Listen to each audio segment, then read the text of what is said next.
Bonjour à toutes et à tous, je suis très heureuse de vous retrouver pour cette nouvelle édition de Business Africa.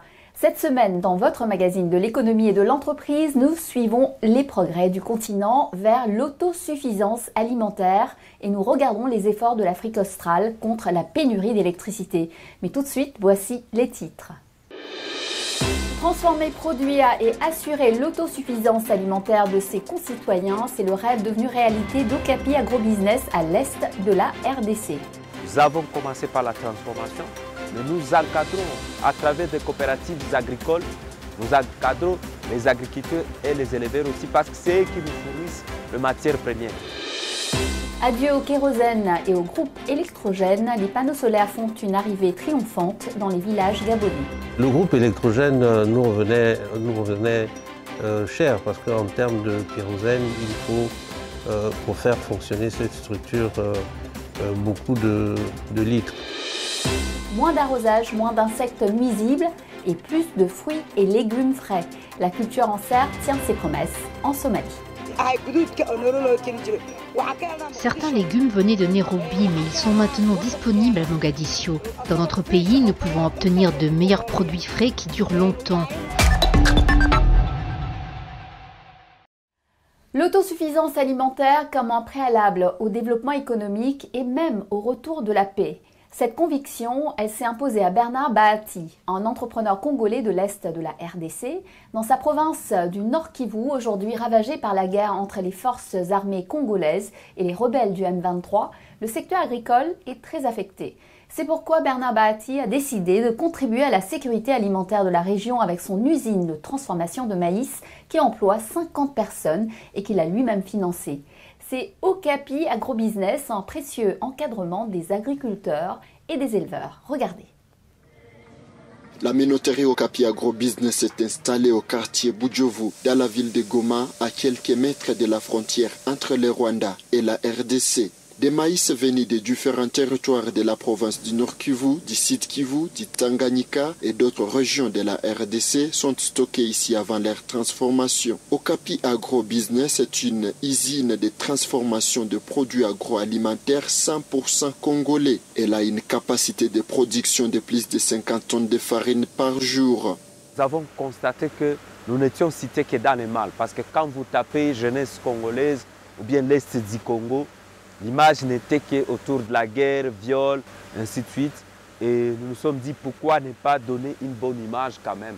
Parce que je suis d'accord qu'il y a des jeunes qui sont dans des groupes armés, mais ce n'est pas tous les jeunes. Il y a des jeunes entrepreneurs comme nous qui faisons de bonnes choses pour la nation, pour le pays, pour le bien-être des autres.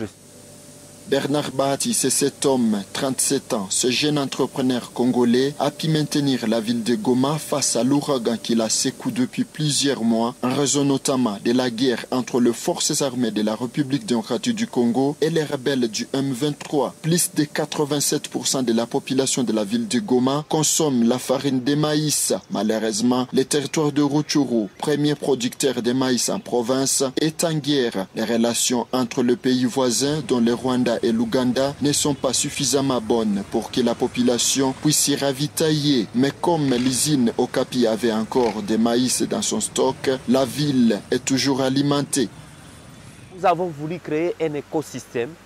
Cet écosystème pour impacter chaque niveau économique de la province ou du pays. C'est comme ça que nous avons commencé par la transformation. Mais nous encadrons à travers des coopératives agricoles, nous encadrons les agriculteurs et les éleveurs aussi parce que c'est eux qui nous fournissent les matières premières. Nous les encadrons comment produire, la qualité et la quantité. Le maïs est produit ici, au Nord Kivu, mais il est envoyé à l'étranger pour être préparé, pour que ça nous revienne encore en farine. Pourquoi nous, on ne peut pas transformer ce maïs ici et que ça soit vendu à un prix abordable à la population? C'est comme ça que nous nous sommes dit, commençons de quelque part. L'incidence de la pauvreté en RDC est établie en moyenne à 80% et le taux de chômage à 84%. Mais fait notable, cette entreprise offre de l'emploi à plus de 50 jeunes Congolais. Ces ingénieurs agronomes et vétérinaires forment en effet des agriculteurs et éleveurs sur les méthodes à mettre en application pour une meilleure production. Jean Mouloumé fait partie de ces formateurs, un ingénieur agronome qui profite de son travail en revagrant. Il y a une année déjà, je n'avais pas une parcelle, mais maintenant je me suis quand même, avec Okapi, on a un peu le travail que je fais ici m'a permis d'avoir une petite parcelle dans laquelle je compte, avec encore Okapi, construire une maison. Je trouve que l'avenir sera meilleur pour les enfants avec l'emploi que je fais ici chez Okapi Agrobusiness et même ma femme aussi. Et auparavant, elle n'avait pas d'occupation, elle restait à la maison. Mais pour le moment, elle s'est trouvée aussi une occupation grâce à ce que je gagne ici chez Okapi Agrobusiness. Certains agriculteurs de la région comme Elia Muchindi qui ont bénéficié de l'encadrement des équipes de l'entreprise Okapi produisent en qualité et en quantité. Elia et toute sa famille tirent ainsi profit de ce travail. Entouré par des champs de maïs, du soja, des manioc, des colcas, des haïs, des choux et des pommes de terre, Muchindi semble avoir bien accumulé la leçon. Pour autant, il déplore l'impact de la guerre qui bloque la province. Il faudrait que la paix revienne pour qu'il puisse continuer à évacuer ses produits champêtres vers les autres grandes villes du pays. Je récolte des sacs de soja, de maïs que j'amène à l'usine pour gagner de l'argent et assurer la survie de ma famille. J'exploite du sombé, les feuilles de manioc, et également la farine de manioc que ma femme vend sur la route. Nous mangeons à notre faim et nous vivons très bien ici.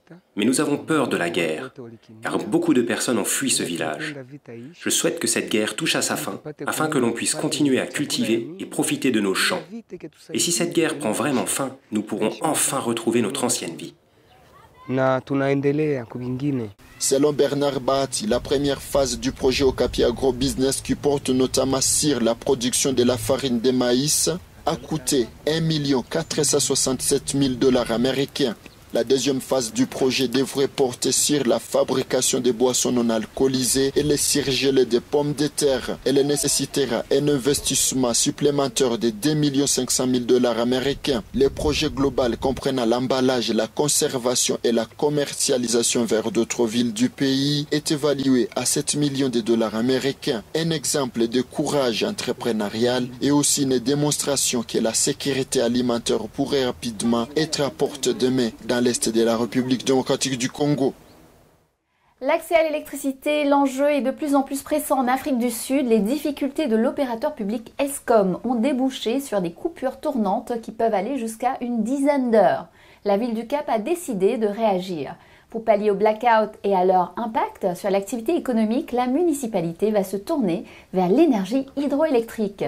Elle veut augmenter la capacité de l'installation existante de 180 MW de la centrale de Steenbras. Elle étudie aussi l'installation d'une centrale d'énergie solaire de 50 à 60 MW. Pendant ce temps, au Zimbabwe, c'est la sécheresse qui nuit à l'électricité produite par la centrale hydraulique du lac Kariba. Pour faire face aux conséquences du dérèglement climatique, la solution pourrait venir du soleil. Le groupe China Energy Engineering a ainsi proposé la construction de fermes solaires constituées de panneaux photovoltaïques. Ils seraient installés sur 146 unités modulaires flottantes sur le lac Kariba, un projet estimé à environ 1 milliard de $. Et vous l'avez compris, la révolution de l'énergie solaire est en route dans toute l'Afrique. Ces dernières années, le continent abandonne les combustibles fossiles traditionnels et se tourne vers les énergies renouvelables. De plus en plus de panneaux solaires apportent de l'électricité aux communautés rurales, transformant la vie de millions de ménages. C'est le cas au Gabon, où notre correspondant Jean-Rovis Dabani a suivi les installateurs de la start-up Eco-Gabon qui apporte ces nouvelles infrastructures dans les villages. Dans cette pirogue se trouve le futur, des kits solaires importés d'Asie qui changent la vie des communautés rurales. Jérémy et son équipe parcourent des villages pour installer des panneaux solaires. Aujourd'hui, ils sont en route vers un nouveau client. Ce complexe hôtelier construit sur le bord du fleuve Ogoué étaient jusqu'ici alimentés au kérosène. Grâce à ces boîtiers auxquels seront reliés des accumulateurs lithium alimentés par des panneaux solaires posés sur le toit de l'hôtel, il sera désormais possible de faire marcher une télévision plasma de 52 pouces, congélateur et même un climatiseur de 2 chevaux. Toute la journée, les panneaux solaires emmagasinent de l'énergie pour produire la nuit tombée de la lumière. De la lumière pour le progrès, de la lumière pour l'avenir, de la lumière pour cuisiner de nuit comme de jour. Nous avons une réservation au moins de 40 personnes à la Banque mondiale. Ils sont allés en balade sur l'Ogoué. Et donc à leur arrivée, tout serait prêt. Mais grâce, comme je dis toujours, grâce au solaire, parce que nous pouvons préparer avant qu'ils arrivent avec la lumière et mettre la musique, mettre le projecteur, etc. Utiliser les ventilateurs solaires grâce au solaire. Et franchement, ça nous aide beaucoup à tous les niveaux. Donc là, je vous fais un sanglier dans son jus pour les touristes qui sont allés en balade. Et à leur arrivée, tout serait prêt. Et si on n'avait pas du solaire, on devait travailler dans l'ombre, il fallait encore utiliser le groupe, il fallait encore dépenser. C'est plein de dépenses. Et le solaire nous permet vraiment de faire des économies, surtout sur le carburant pour le groupe, etc. Cette idée d'innover vient de cet homme. En pleine campagne, rares sont ceux qui, comme lui, tentent de conquérir le marché du solaire. Les coûts et les distances sont trop élevés. Pourtant, cela n'a pas découragé ce comptable de se tourner vers ces petits panneaux qui changent désormais tout et lui épargnent surtout de dépenser de l'argent en kérosène. Le groupe électrogène nous revenait cher parce qu'en termes de kérosène, il faut, pour faire fonctionner cette structure, beaucoup de litres. Et nous avons pensé qu'avec l'énergie solaire, même si l'investissement est lourd au départ, nous voyons aujourd'hui qu'en utilisant les énergies solaires, nous avons moins de charges du côté de la consommation et du règlement du kérosène. L'installation des panneaux solaires dans des zones rurales, la start-up EcoGabon en a fait son cheval de bataille avec comme objectif favoriser une production écologique et responsable de l'électricité. En plus d'être une énergie décarbonée transmise directement par le soleil, elle se présente comme une véritable alternative aux infrastructures traditionnelles. Nous sommes une entreprise qui ne catégorise pas en fait les clients. Nous sommes une entreprise qui vise à aider tous les clients à rendre en fait leur maison autonome avec les énergies renouvelables, pas seulement que l'énergie solaire, parce que EcoGabon ne s'entend pas seulement travailler dans les énergies solaires, mais sur toutes les énergies renouvelables en utilisant en fait toutes les ressources naturelles dont on possède dans notre pays, que le Gabon, afin de produire de l'énergie efficace qui peuvent en fait combler en fait le besoin énergétique de nos clients. L'idée de court-circuiter les réseaux électriques traditionnels n'est pas nouvelle en Afrique. Au Gabon, les centrales thermiques alimentées au gaz ne suffisent plus à répondre à la demande croissante en électricité. Environ 40% de l'énergie électrique distribuée dans le pays provient des centrales hydroélectriques et gazières, insuffisantes d'après les experts. Cette crise énergétique pousse de nombreux ménages à recourir aux énergies renouvelables pour s'éclairer. Avant que nous n'arrivions, le client avait un groupe électrogène, un groupe de moins d'une puissance de 80 kVA. Oui, 80 kVA. Mais justement, était soumis à beaucoup de dépenses pour l'achat du carburant et de la maintenance. Et vous voyez bien que nous sommes sur un site qui est assez reculé. Donc pour déplacer un technicien à chaque fois pour la maintenance du groupe électrogène, ça lui revenait plus cher. C'est pourquoi il a opté pour des solutions, des énergies renouvelables telles que l'énergie solaire, afin de déjà permettre à ce site d'être éclairé jour et nuit à travers les panneaux solaires. Le Gabon, pays côtier du centre de l'Afrique, bénéficie de 2080 heures d'ensoleillement par an, soit un peu plus de 68 heures d'ensoleillement par mois. Un véritable atout pour le marché du solaire.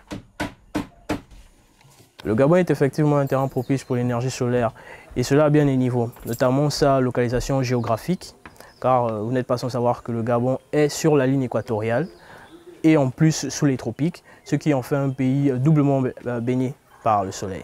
Voilà. Donc nous sommes naturellement ensoleillés et ce à très grande échelle. Donc il serait très avantageux pour le Gabon que de se doter de très grandes installations solaires. L'accès universel à l'énergie moderne, c'est l'un des objectifs de développement durable pour les pays les moins avancés. Au Gabon, les sources énergétiques sont essentiellement hydroélectriques et géothermiques. Leurs coûts élevés se répercutent sur les factures mensuelles des consommateurs. Certains Gabonais estiment qu'à terme, les panneaux solaires réduisent de près de moitié les coûts de l'électricité.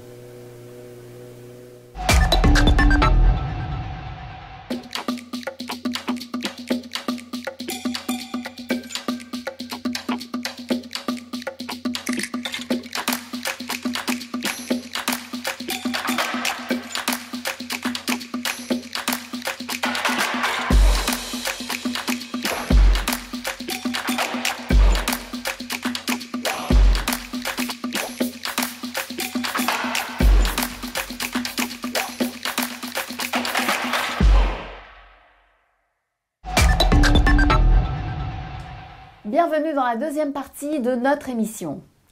Est-ce la fin de la crise de liquidité au Nigeria? Une chose est sûre, la Banque centrale du pays s'est mise à distribuer des milliards de naira, la monnaie nationale, à travers les distributeurs et les comptoirs des établissements financiers. Selon la presse nigériane, il s'agirait majoritairement d'anciennes coupures. Rappelons que le pays était asphyxié par une pénurie d'argent liquide. Elle fait suite à une réforme visant à échanger les billets de naira contre de nouvelles coupures. C'est une dispute qui pourrait nuire à plusieurs compagnies aériennes du continent. Des appareils Airbus A220-300 sont en effet cloués au sol depuis plusieurs mois en raison des problèmes techniques de leurs moteurs. Il s'agit des moteurs fournis par la société américaine Pratt & Whitney. Devant le manque de progrès des réparations, Air Tanzanie et Air Sénégal ont tenu des discussions pour une action commune en vue d'un recours. Plusieurs compagnies dans le monde entier sont affectées. Egypt Air a ainsi dû retirer une dizaine d'appareils de sa flotte en opération. Bonne nouvelle pour la Somalie, le Fonds monétaire international a annoncé que le pays de la Corne de l'Afrique va devenir éligible en fin d'année pour un train de mesures d'allègement de la dette. S'il poursuit bien ses réformes pour améliorer la collecte et la transparence fiscale, le gouvernement de Mogadiscio pourrait voir sa dette passer à 557 millions de dollars, soit 10% de son produit intérieur brut. De quoi booster la croissance du pays qui se débat depuis plus de 5 ans dans des conditions de sécheresse inédites. Et nous restons en Somalie où justement les agriculteurs de subsistance se battent contre des conditions climatiques extrêmes. Sécheresse, pratiques agricoles ancestrales, peu productives ou encore invasion de criquets. Il n'a jamais été plus difficile de cultiver dans cette région de l'Afrique. Mais une nouvelle génération a décidé de relever le défi de la famine. Armés d'un savoir de base complété par des méthodes et des vidéos glanées sur Internet, ces agriculteurs se lancent dans la culture sous serre. Moins de besoins en eau, moins d'insectes nuisibles, les serres sont devenues une garantie d'approvisionnement en produits frais. Regardez. La sécurité alimentaire n'est toujours pas assurée dans plusieurs régions de l'Afrique subsaharienne et la Somalie n'est pas épargnée avec des millions de personnes confrontées à la famine chaque année. En cause, des conditions météorologiques erratiques caractérisées par de fortes inondations et de graves sécheresses, mais également des pratiques agricoles rudimentaires dans ce petit pays de la Corne de l'Afrique. L'épidémie de Covid-19 et l'invasion acridienne ont encore aggravé une situation fragile.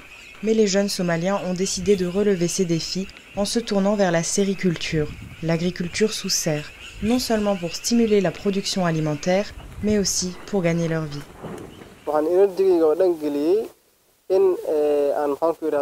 J'ai investi toute mon énergie et lancé ce projet dans le pays pour permettre à mon peuple de profiter de la sériculture, l'agriculture sous serre. Cette technologie m'a permis de planter des légumes qui étaient toujours importés de l'étranger. Un capital d'amorçage de 10 000 $ provenant de sa famille a permis à Sabri de démarrer cette ferme de serre dans la périphérie de la capitale somalienne, Mogadiscio. Il avait étudié l'agriculture sous serre à l'Université nationale de Somalie, mais il affirme avoir acquis des connaissances plus pratiques sur YouTube et Google. Il fait partie du nombre croissant d'agriculteurs qui adoptent cette technologie moderne et à haut rendement. sa ferme produit en moyenne 100 000 kg d'un assortiment de légumes tous les 6 mois. À la ferme, l'un des ouvriers, Mohamed Omar, pulvérise les légumes pour les débarrasser des insectes et des maladies. Les pesticides et les pulvérisateurs doivent être importés des pays voisins comme le Kenya, car ils ne sont pas facilement disponibles en Somalie.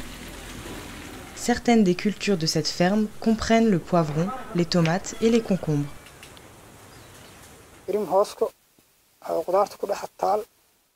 La serre sera une meilleure option pour nous à l'avenir. Car avec un champ ouvert, nous faisons face à des problèmes comme les insectes. Mais la serre est plus sûre et cela pourrait nous aider à obtenir une bonne production.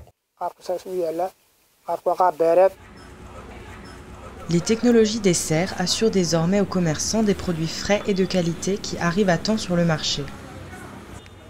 C'est une rupture avec le passé où la plupart des légumes frais étaient importés du Kenya et de l'Éthiopie voisin. Un kilogramme de tomates se vend 1,2 $ au même prix que celles qui sont importées. Mais les produits locaux se vendent rapidement car ils sont frais et non abîmés. Certains légumes venaient de Nairobi, mais ils sont maintenant disponibles à Mogadiscio. Dans notre pays, nous pouvons obtenir de meilleurs produits frais qui durent longtemps. Même les variétés de tomates italiennes sont devenues locales et nous pouvons nous les procurer dans notre pays. Des légumes propres, sans terre et non endommagés proviennent de la sériculture dans tout le pays. Les tomates étaient autrefois importées d'Éthiopie par voie terrestre et elles arrivaient très endommagées. Mais nous les produisons maintenant et elles sont fraîches. Quant aux tomates du Kenya, elles arrivaient via l'aéroport, endommagées et avec des frais coûteux. Maintenant, nous n'avons plus à faire face à ces problèmes. Nous les cultivons localement et vous pouvez les commander et les recevoir tout de suite. Les experts agricoles considèrent désormais la technologie des serres comme l'une des options les plus viables pour stimuler la production alimentaire en Somalie, en particulier à la lumière des conditions climatiques défavorables.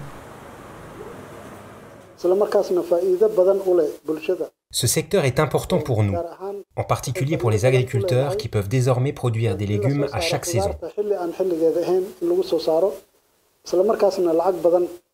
Dans le pays, et particulièrement dans la capitale Mogadiscio, nous avions vu la production de tomates stopper net, ce qui avait provoqué une hausse du prix du kilo, et les populations les plus vulnérables n'ont pas pu s'en procurer. Donc l'idée de la sériculture est préférable pour produire suffisamment.